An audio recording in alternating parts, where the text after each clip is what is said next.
Well, this morning we are starting a brand new series. This one is one, I'll be honest, I am speaking from a place of weakness throughout the series. This is something I struggle with to a great deal. If you are around me much, you're like, yep, this is hitting home for you. So if you do feel guilty throughout the series, I feel guilty too, and it's just my words that are coming out, so it makes me feel double guilty. The way that this works, though, is most of us in our life, when we are asked, how are you doing? Without thinking, this is my response, and it's probably a lot of our response as well. We say this, we say we're busy. How are you doing? Oh, busy. Busy, busy, busy, busy, busy, busy. We all say that, right? We're busy. There's a little bit of a like badge of courage thing going, like, well, if you don't say you're busy, what are you doing with your life? Like, there's a little bit of guilt there. But each season of life has its own busyness, right? We all experience this at different levels. And it seems like each new season of life has its own degree of busyness. And here's the reality. Everyone, like almost across the board, there's a few seasons in there that might not be quite as busy, but for the most part, every single one of us would say that we are busy. Even, and I don't mean to like offend anyone here, is one of my favorite things when someone says that they don't intend to offend anyone, and then the words that they're going to say typically offend some people, but we're just going to roll with it. So I don't mean to offend anyone here. But even the person that's like graduated, hasn't got a job yet, still lives at home in the parents' basement, and is playing Fortnite every day, all day, and is yelling like, Mom, meatloaf. Like that, even that person, when you ask them, how are you doing? They'd be like, whew, busy. I got busy. I got a game in a little bit. I got to start. But busy and calendar's full, right? We all say this. We all say this, even the Fortniter. We all say this. And this, to be honest with you, is not necessarily like the worst thing. Like busy in itself is not inherently the worst thing. One of the things that I love about our church is that we are a group of people that have intentionally placed some really important and really great things on our calendars. I've heard it said since I was a child, if you want to know about a person, you check out their checkbook and you check out their calendar and you see what they filled it with. And what I know about you is this is one of the most generous groups of people in the valley. This is one of the most intentional people with our time in the valley, and I love that about you. And we all fill up our calendars so well with some really valuable and important things. There's this mindset, though, that, like I said, I feel guilty when I say busy. And I think we should shift this a little bit. I think we should shift from feeling busy as if that's a negative thing only and always to this idea that it's full. Like, yes, I might feel busy, but the reality is my schedule and my calendar it's full. It makes me feel like life is more intentional than just, chaos. Being full and having a full life is a good thing. But there is a danger in all of this. And I know that I'm going to use kind of full and busy interchangeably, but there is a danger in all of this when we have a full calendar, we have a busy calendar, there's a danger. And it's not just from the fullness or the busyness, it's something that gets attached to it. It kind of piggybacks into it. See, busy often invites his friend, hurry. And therein lies the problem, right? Hurry as in haste, hurl, hurricane. Like all these things are just like this pressure builds. We have to move now. We can't stop. We got to go, go, go, go, go. There's a story I'm going to share, and some of you may be familiar with this story. So you're welcome. You get to hear it again. If you've never heard this before, again, you're welcome because you're privileged to hear it. Sarcasm. But there's this moment when I was in Bible college and I was interning for our church. And I was happy to just be of service. I was happy to just be there and help out however I could. And that also made my pastor very happy because I was intern slash like servant slave. Like it was all interchangeably, those words just synonymous with each other in his mind. I could do anything for him.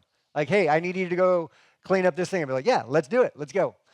So there's this one day, middle of summer, and he gets a hold of me. He says, hey, I need you to show up to church like now, and I need you to pack a bag real quick because you're going to go to camp with some students. And I was like, Okay, that wasn't the plan 20 minutes ago, but all right, I'm in. So I real quick throw some clothes into the bag and show up to church. Like, what are we doing? And he says, okay, you're going to drive that van over there and those kids. I said, okay, sounds good. And we're waiting for everybody else to show up, and I'm kind of checking things out. I look through the van, make sure everything's okay. And then I realize, and this just, I don't want to give away my age too much, but this is before GPS, and this is before like cell phones had maps on them. This was in the era where you had to use a real physical map. And I don't know if some of you might not even know what that is. It's a piece of paper, and it has a picture of the world, and some of it's like a little bit blown up. And then you find the street you find the city in this town that you're in, and you have to follow like streets, and you have to write down on another piece of paper all of the directions, all of the turns that you have to make. Siri's not telling you like, hey, Andrew, it would be a good idea if in 200 yards you turn left. Like, there's none of that. This is me and myself. So I am in the van, and I'm looking, and I'm like, there's no directions in here. I don't even know where the camp is. And so I go to my pastor. I said, hey, I don't know if you're aware, but I've never been there before.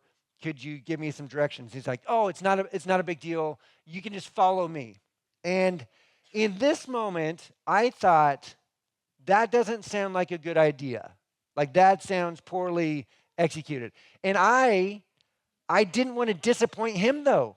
So it's like, well, if he thinks it's going to be fine, I'm just going to trust him. And so we get in our vans, and I'm the third van in line. He's like, you just follow me, it'll be fine. Oh, there's a little bit of information that you may or may not have. This is in Southern California. So in about 4 o'clock in the afternoon. It's just perfect, ideal. And I followed him really good. I mean, I was on it through the side streets, and we got from the church to the on-ramp of the freeway. And then when we got to the on-ramp, he saw a yellow light, and he was like, that means speed up. Then the second van went through a full red light, and it was red like long before I even got to the line. And I'm like, I have other people's kids in my van. I can't do that. So I stopped, and I had to wait an entire signal to go through. And so by the time I got to the freeway, and whatever, I don't know if you spend any time in Southern California, but whatever like image you have in rush hour traffic is accurate. Like, that's exactly what it feels like. So I pull out onto the freeway and immediately stop because it's just bumper to bumper. And I'm trying to look ahead like hundreds of cars. Like, you guys see him? The kid there's no other adult in there with me either. He's like, no, we don't see him. And I throw my cell phone because they barely came out with those. And I like throw my cell phone. I'm like, here, just call my pastor. I'm not telling you his name. Just call him over and over until he answers. So one of the students is just nonstop on repeat calling my pastor. And I'm just doing this by feel at this point. Like, I'm driving. I'm like, I know I got to drive a little ways down the freeway, and then I've got to turn left towards the mountains at some point. So I'm totally doing this by feel. I'm praying. I'm like, Holy Spirit, show me. It's not working. I eventually just take the turn that I felt was right. I'm like, I don't know. I feel like I've heard this exit before at least. So I turn, and lo and behold, like the thing that saved me was right at the last second that I had reception. My pastor had called. He'd made it up to the camp already, noticed that I wasn't anywhere near, and had called my cell phone right before I lost service. And then we had to figure out where I was because I was not super clear on that. And we eventually get to the camp. Like, he gives me all the directions. We finally get there. And I say all of that to say, when you are in a hurry, it affects your life, it affects those around you, and nobody's typically super thrilled with it.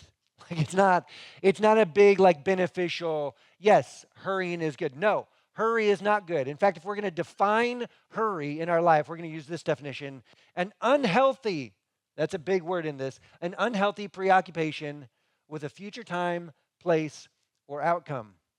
When that preoccupation usurps, moves ahead of the people that you're around, when it becomes more important than the people, that's a problem, right? When we get into this hurry state of mind, we do things, we say things, we think things that we don't think about any other time. Like, I want you to do this, like, do me a favor. Think about through your life, through your life when you were the most hurried? Like maybe this last month, has there been a moment? Maybe this morning, you're like, we had an extra hour to sleep in. How are we this late? Like whatever it was, I get it. Are you your best version in those moments of hurry? Because I don't know about you. I can't speak on your behalf. I will speak on my behalf. Not one time when I was hurried was I the best version of myself. And this is what I'm trying to point to. Hurry is not our friend. It's not our friend, right? Because hurry doesn't stay in the back seat. Hurry doesn't remain like a passive passenger. Hurry waits until the right moment and then just takes over, jumps into the pilot seat, kicks you out, jumps into the driver's seat, whatever, I don't know what vehicle your life is, but jumps into that seat and says, I'm taking over at this point. We're never the best version of ourselves when that happens.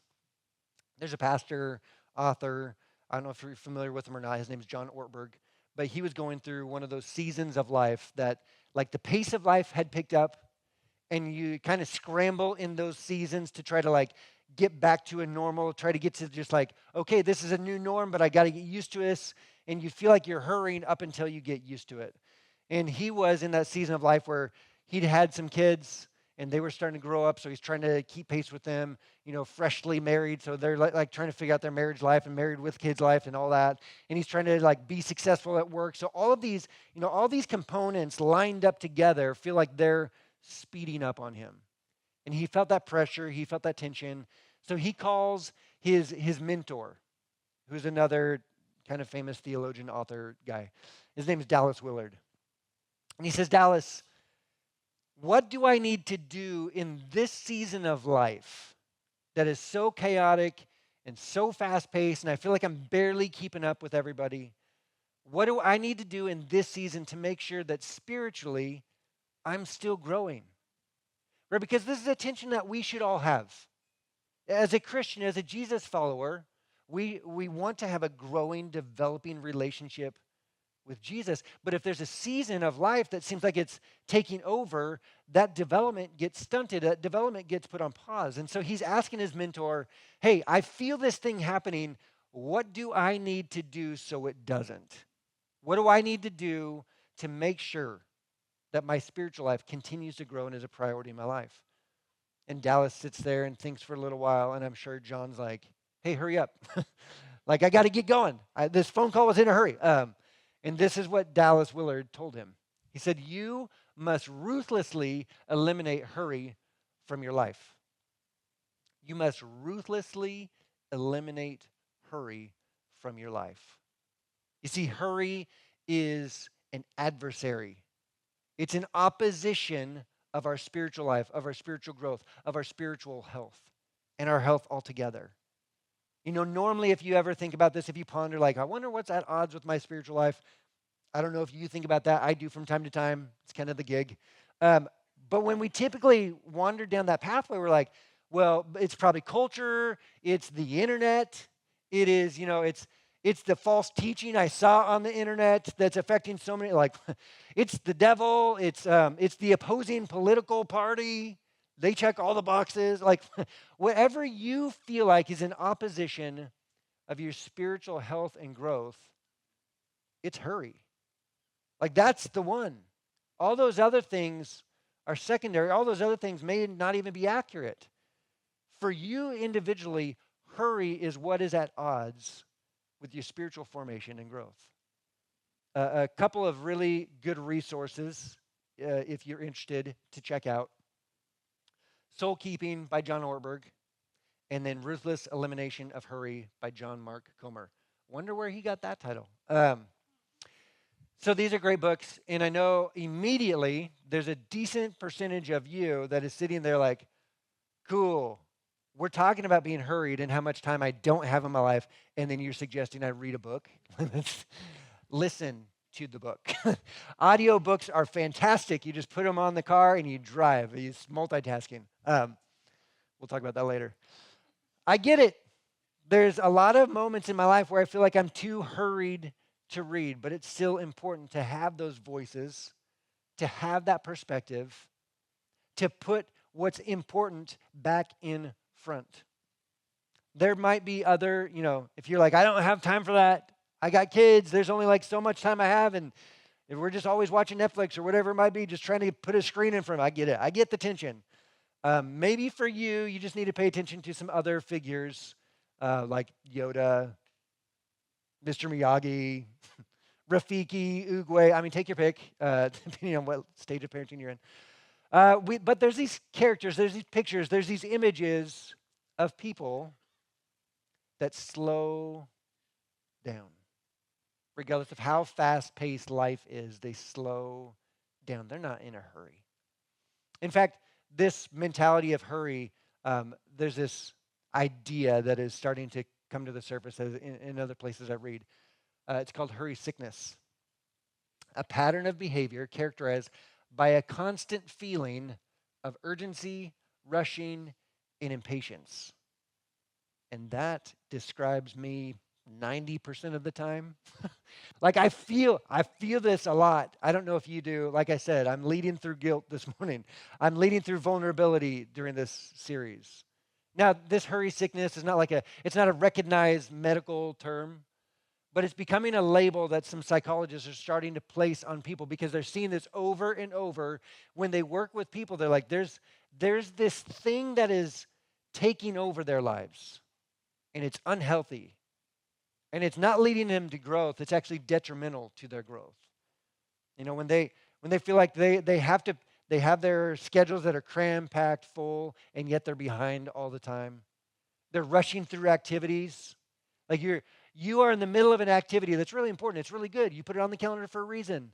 And you're rushing through it because you know that you have another activity and another activity. You've got 16 more lined up in a row, and you can't get to all of those. And so you're trying to rush through them. And by rushing through them, each individual activity is made lesser and lesser and devalued more and more. And so are the people that are involved in those activities. You feel impatient. It's hard to relax when you're feeling hurry. You're more irritable. This is a big one for me. When I have little margin for other people in my life, all of a sudden I'm just super irritable all the time. And I see that, I feel that. I know it's time for me to get some alone time somewhere. I got to step out. I got to get outside of cell phone service. I need to take some time and just breathe for a little bit. Excessive multitasking, you get in that rat race.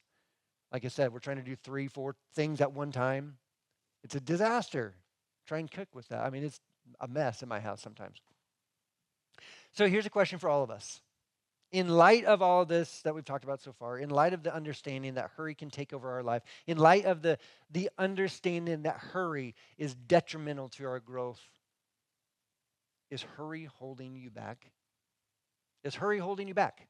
I know I keep on using hurry personified because it almost feels like it's a legitimate person or being in our life that's just grabbing a hold of our intention and what we're trying to do. This is what we're talking about throughout the series. That there's an element of hurry that is so quick to piggyback off of busyness, a full calendar. It's so quick to grab the steering wheel that we should have in our hands because it's our life. We should not give away the direction and control of our life to anything. Right now, the reason why this series is placed at this time of year is because we're about to go down the double black diamond of the year, right? Halloween just happened. Thanksgiving's right up next. Then you got Christmas. Like it's just the downhill all the way to the lodge of New Year's Eve. Like that's where we're headed. And I get it. And sometimes it feels like you're trying to skate on ice or ski on ice and snow and just like I can't stop. And I get it. That's exactly why we're having this conversation now. To be clear, there are moments where we should actually absolutely hurry. When our kid is playing in the street, that's a good time to hurry. When our house is on fire, we don't nonchalantly just walk through like, okay, I need to slow down. No, hurry. You're trying to make a connecting flight. That's a good time. Hurry, let's go. But most of the time, we should not be embracing hurry. Okay, ready to get a little bit nerdy? I know you're like, Ready? You've been there for a while. Yeah, I get it. It's my life. It's fine. We're going to talk about the amygdala, which sometimes when I read this, I see Amy G. Dalla, which my wife's maiden name started with G. Amy G. Whatever. I thought it was funny. So let's get nerdy for a second. The amygdala, it controls, this is part of our brain that controls our fight or flight response. Okay, this is really important. All of us should have a functioning, amygdala. This should be a response that we all have. It should be available when is needed. I mean, this is how humanity has stayed alive through the generations and generations, right? We have this built into our core. We face something that we're at odds with, and it's either time to get out, pull the parachute cord, like get out of here, or it's time to press in and stand up in strength and boldness, right? We have this built into our systems. However, this is a system that should not be ongoing nonstop. I don't know if you play video games at all, like racing games, but there's boost in those games usually. And here's the thing about using your boost in the wrong time. You're not going to have it available in the right time. You're going to miss out. You're going to be behind. You're not going to be able to do that thing that you need to do. The amygdala, the flight or fight response, that's the exact same thing. We need to have that available to us in the right moment. But it should not be ongoing. And when we're living in a constant state of hurry, we are living in this constant loop of just fight or flight all the time. We got to go, go, go, go, go, go, go, go. Right? And this has dramatic effects. Our cardiovascular health, our mental health, our immune system, all of these things are affected by hurry in our life. Not only that, hurry can squeeze out the most important relationships that we have. Hurry can squeeze out the relationship you have with your spouse, with your kids, with God. This is a couple weeks ago, and I was asked by one of our board members, and I'm not going to say which one, but she's been a constant in my life for a while.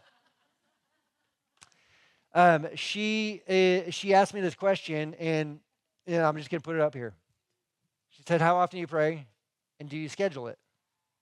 And of course, my response was, "I am way too spiritual to schedule praying." No, that's not what my response was. No, I felt probably just about as guilty as anyone in this room that would be asked this question. Very few people feel like, oh, I'm definitely praying enough. I definitely pray consistently enough. No, I definitely prioritize it enough in my schedule that it's got built-in place in my life. You know, what's worse is I'm a professional Christian. So ooh. What's even double worse from that is even after that conversation, still hasn't got on my calendar. I do pray. Just be clear. I do pray. I pray. I pray, throughout my day, regularly. But if I answer this honestly, I don't pray enough. I don't prioritize it enough. And I think the main culprit in all of that is because I'm rushing through. I mean, think about this. I'm a pastor that rushes through praying to God because I'm trying to create messages about God. That's silly, right? But that's my life. That's what I do. If you want to take this a step further, here's a question. If you don't know this, the Bible that well, that's okay. If you're not super aware of all this, it's fine. I'm so glad that you're here. But if you've read your Bible before, if you read through the Gospels before, Matthew, Mark, Luke, and John, if you're familiar with Jesus' life and ministry, I have a question for you. Was Jesus ever in a hurry? Think about that for a second. Was he ever in a rush, in a hurry to get somewhere? Because I don't think he appears to be in a hurry. I mean, he didn't even preach really his first sermon until he's about 30 years old. Like, he's not in a rush, like, hurry up, we got to do this thing. You don't read where he's like yelling at the disciples, like, guys, come on, I told you, let's get going, put your shoes on, sandals, whatever you're wearing. Get ready. You don't read that anywhere. You don't read that he's running to get to the next place. No, he's walking. He's not trying to hitch a ride on someone's, horse because he's got to get there faster. He's walking. He doesn't appear to be in a hurry at any moment. There's a couple places in Scripture. One of them it has to do with the same family both times. There's a couple of sisters, Mary and Martha, and they get the privilege to host. They're friends with Jesus, but they get the privilege to host Jesus and the disciples in their home. And if you can imagine, like, this is a rabbi, this is a friend, but also in the back of their mind, they're like, this is the Messiah, God's final king, like the promised one, the one that's been prophesied about for generations, and he's in our home. And the sisters have very different responses to this. Martha is busy she's trying to make sure that she's the perfect host. She's getting all the food ready.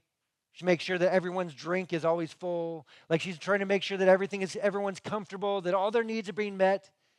This is a house full of people, cram-packed with people, and she's trying to serve everyone and make sure that everyone is comfortable and feels welcome. And eventually, like every sister ever has in history, she looks over to her sibling and she's like, "What's going on, Mary? Come on." And she gets so worked up, finally she speaks up to Jesus.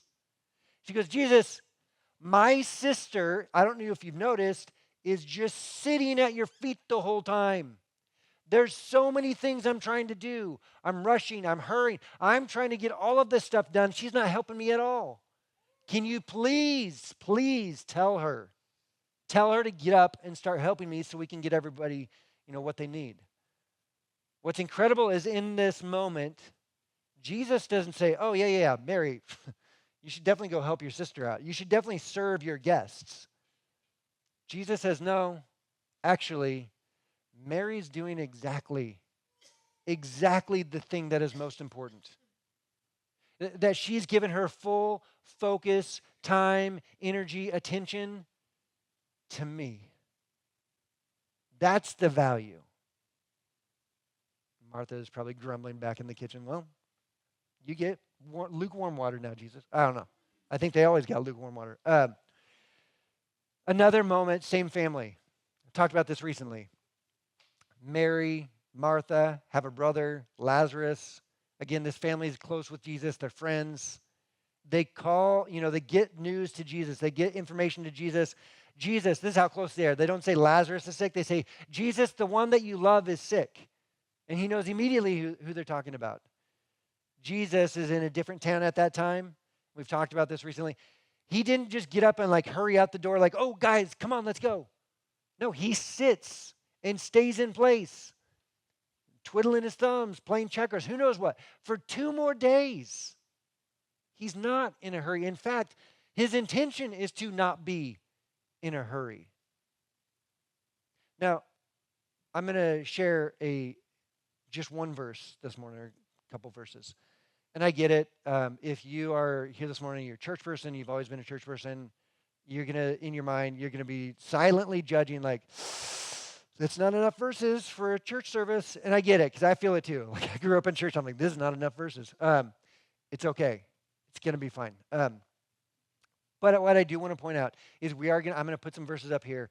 And what I want you to look at this verse with eyes to see what is at risk when we allow hurry to take over. Because we try to live our life in a certain direction with a certain intention, and we hope certain things happen in our life. But if we allow hurry to take over, then these things don't and won't happen. So they're listed in this letter that Paul wrote to the Christians in Galatia. And he's trying to encourage them to live the lives that Jesus challenges us to, that Jesus calls us to, that Jesus intends for us to live. And this is what he writes in his letter. "But the Holy Spirit produces this kind of fruit in our lives: love, joy, peace, patience, kindness, goodness, faithfulness, gentleness, and self-control. There is no law against these things." This is what's at risk. This is what hangs in the balance of our decision to allow hurry in. And here's the crazy thing to me. This list of items, those are the things that we want most in our life. Like it's behind the intention that we have. We work so hard to try to save up enough or try to do enough in order to experience some of these things. And the reality is, God is the one that produces them. We can't create them long term on our own. Notice patience is in there. This is something that God develops in you. This is an outward expression, an outward flow of what God has done inside of you. That when you determine in your life that you're going to follow Jesus, when you say, okay, I'm going to give it a try. I'm going to put one step in front of another. I'm going to start to live my life the way that Jesus did. I'm going to try to love people the way that Jesus did. I'm going to try to serve people the way that Jesus shows me. I'm going to try to extend the forgiveness and the grace and the mercy that he extended to me. I'm going to try to extend that to the other people. And when you do that, you're going to see these other things start to pop up in your life. They're going to be apparent. This is why, I don't know if you've experienced this or not, but sometimes this happens, and it's one of my favorite things when it does. When someone that feels like they're far from God, that doesn't know God, they meet someone randomly, and their impression of them is like, wow, you're really that patient? Wow, your life is so like, you've got a lot of things going on in your life, and there's some really scary things that are happening, but how do you have that much peace? Or maybe they see the kindness aspect and they're like, you are so kind. You're kind when other people don't deserve it, which FYI, that's what kindness is. Like, that's what it is. When other people don't deserve it, we still extend it out. And they start to notice these aspects of our life. And lo and behold, this is a person that has decided to follow Jesus. And these are fruits that God has developed and grown in them. That's where these come from. And if you look at each one of these words, it's not about circumstances. You know, Paul didn't write, hey, when the right circumstances happen, these things will show up. In fact, these words are all about relationship, interacting with one another. And what we see is that the person in front of you is more important than the task at hand. That there's a priority here. That this is not experienced in a vacuum. Life is not experienced in a vacuum. We are surrounded with people all the time. And we choose how we're going to engage with them or not. We choose how we're going to treat them.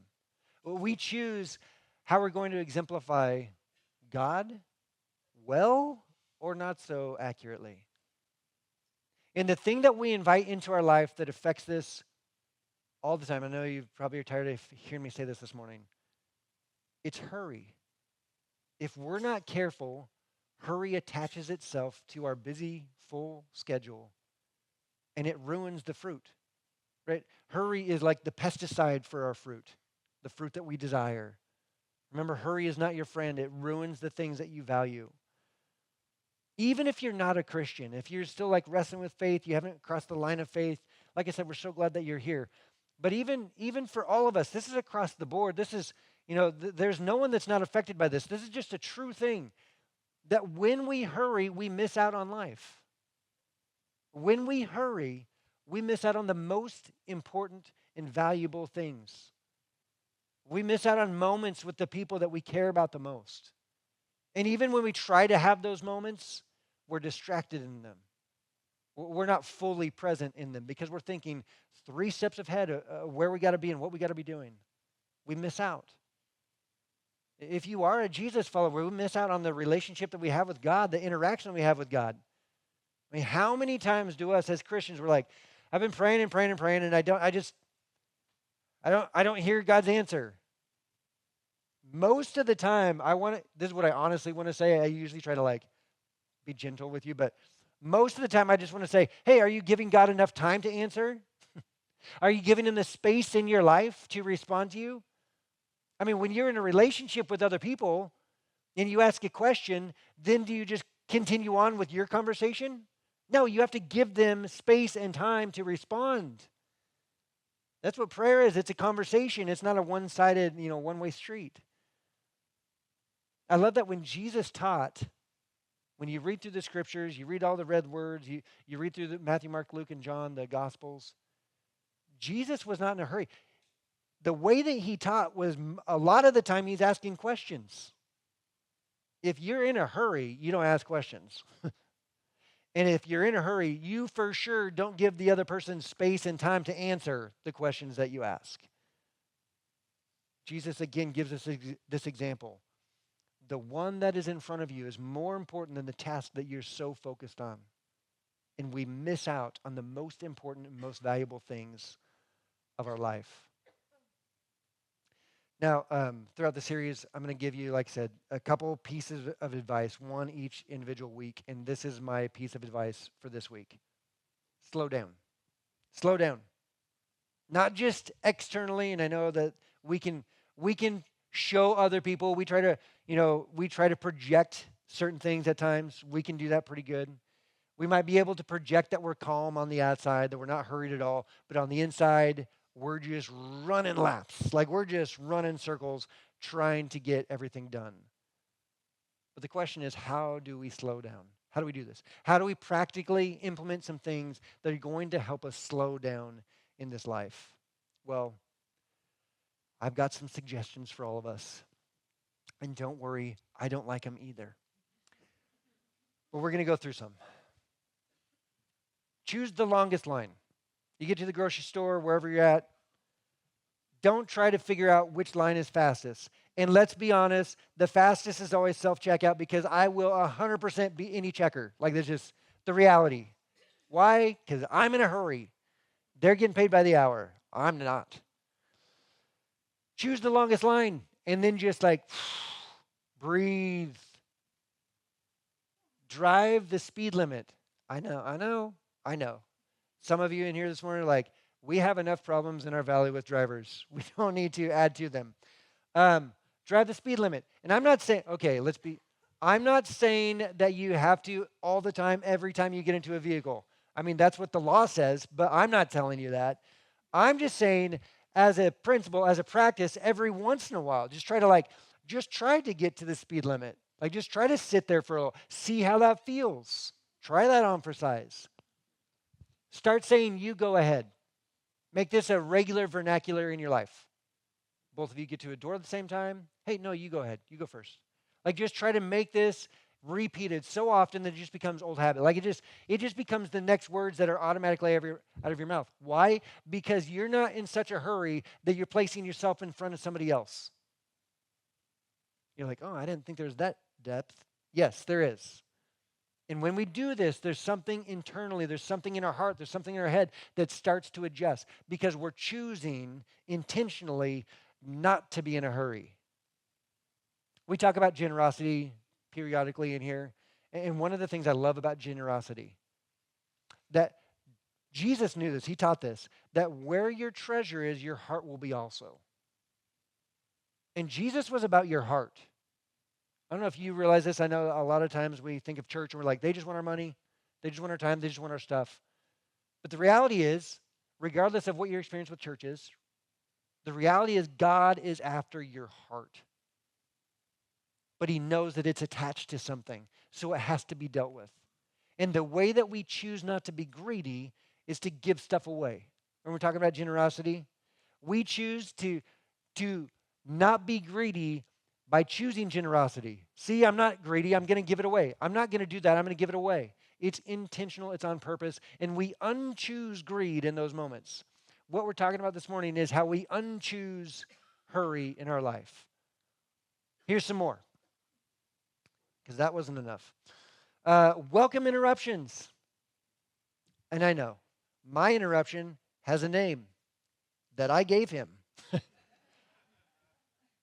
When I don't embrace his interruptions, I don't embrace him. And there's moments that I see it on his face. And I understand what I'm doing. And it hurts both of us. Now, I'm not saying that you have to every single time drop what you're doing, because we have life and we can't just play games all the time. I get that. But periodically, we should welcome the interruption. And absolutely put down the thing that we have in our hand, put our phone down, turn the computer off. Let's go. Yes, that sounds way better than what I'm trying to do right now. Let's go do it. Yes, I'm going to have to figure out a time to do this another time, but you're more important, so we're going to do that. Don't pick up your phone while you're waiting. This kind of goes back to that first one. When you're waiting in line, don't pull your phone out. When you're waiting in the office, don't pull your phone out. When you're waiting for the meeting, don't pull your phone out. Because when you pull your phone out, psychologically, you're checking a box of you're still doing something proactive. I'm catching up on my texts. I'm catching up on my emails. I send emails out. I know how often you check your emails, but that's beside the point. You're catching up on social media. Ding, ding, ding, ding, ding. You're catching up on ESPN, whatever it is. You're catching up. You're doing a task. When you say no to doing tasks just because you have a gap, allows you to say no to hurry in your life. I'm going to intentionally do that. That's hard. I get it. I get it. We go through this life and we wrestle with it, and we try to eliminate hurry, but hurry doesn't get eliminated by accident. It's on purpose. We have to hunt down the ways to eliminate it in our life.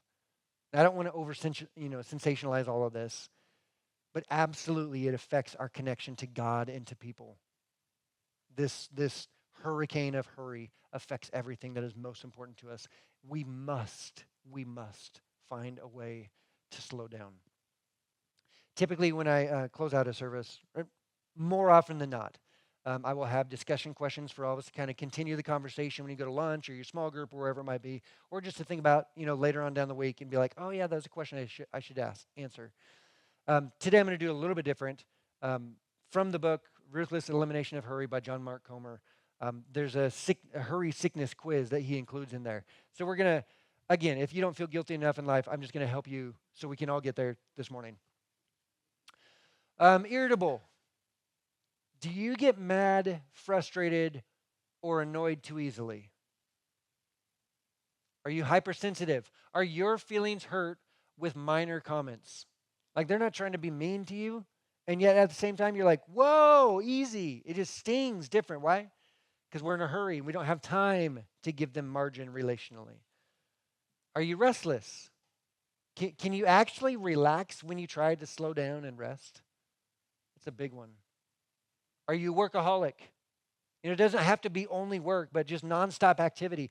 Can you stop working when you should? Do you have anything left to give your family when you get home? Emotionally numb. Do you have the capacity to feel another's pain? Because when we allow hurry to take over, after a little while, we start to not be able to feel other people's pain. We're so focused on what we have to do. We start to even lose the ability to feel our own pain sometimes. Misprioritized.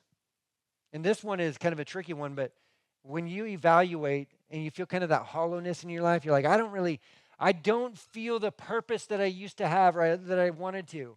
Do you feel disconnected from your identity and from your calling? That might be because you've allowed hurry to take over. Are you physically healthy? Are you sleeping enough, exercising enough? Are you eating healthy? These are things that when we're too hurried, we give this away so quickly. One of the first things to go, because easy allows us to be in a better hurry. Are you an escapist? Meaning that you're too tired to do what's life-giving for your own soul. Do you default to mindless and especially unhealthy distractions in your life? What about your spiritual disciplines? Your quiet time where you try to create that space to spend time with God when you're praying, you're reading your scripture, you're taking Sabbath. You're like, wait, Sabbath, is that this religion? Are you taking time off? Are you showing up to church regularly? You're like, well, this morning I am. Good. Next week, I'll be taking attendance. I'm just kidding. Are you participating in community? Like these are valuable, important spiritual disciplines to continue to choose not to be in a hurry. Isolation, and this is, again, a really big one. Do you feel disconnected from God, from others, and even your own soul? Do you feel incapable of enjoying another's presence? that leads to the realization that you might be struggling, you might be wrestling with this hurry sickness, where we've allowed a pathway into our life for hurry to take over. And it's time to do something about it and to choose to slow down in life so the things that are most important get prioritized. Let me pray. Hurry, I got to get out of here. No, I'm just kidding. Dear Heavenly Father, you are a good God who loves us, who cares about us, who is with us, who is for us. You know the difficulties and the challenges that we face. You know the goals that we have, the ambitions that we have, and you place some of that in our life and in our mind and in our heart. You helped create us with those in us. God, I pray that we would recognize the areas that we've allowed hurry to creep in. We've allowed it to piggyback on our busyness, and by doing so, it's starting to gradually take over our life, and it's leading us down a road, a direction that is not healthy. It's not healthy for us, and it's definitely detrimental to those around us as well. God, I pray that we would intentionally decide to slow down, that we would intentionally decide to give you space in our life, that we would choose to open ourselves up to you rather than get so hurried with our calendar and our schedule that we just move from thing to thing to thing to thing. And God, I pray that in those moments that you would show up, that you would speak up, and we would recognize how real you are and how much you love us and care about us. God, we love you. We thank you for everything that you've done for us. It's in Jesus' name that we pray. Amen. Thank you for being here with us. Don't forget, next is in that front room. I would love to meet you if I haven't yet. Have a great week.